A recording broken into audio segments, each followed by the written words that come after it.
দক্ষিণ বঙ্গোপসাগরে মধ্য অঞ্চল ও তৎসংলগ্ন এলাকায় একটি লঘুচাপ অবস্থান করছে বলে জানিয়েছেন বাংলাদেশ আবহাওয়া অধিদপ্তর। এর প্রভাবে আগামী শুক্রবার 20 ডিসেম্বর থেকে সারা দেশে বৃষ্টির আভাস দিয়েছে সংস্থাটি।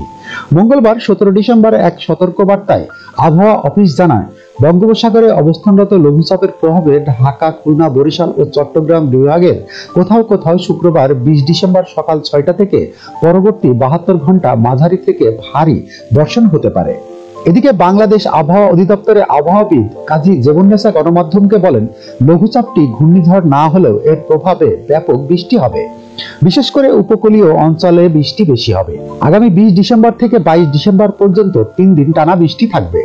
তিনি বলেন, খুলনা, বরিশাল ও চট্টগ্রাম বিভাগে বৃষ্টি বেশি হবে। ঢাকা, রাজশাহী, কুমিল্লা ও সিলেটের নিচের অংশেও বৃষ্টি হবে।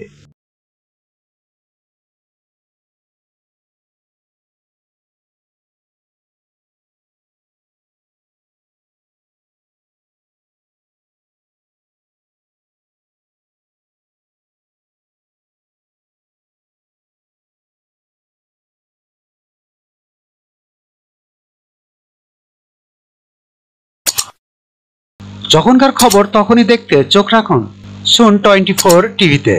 চ্যানেলটি সাবস্ক্রাইব করুন।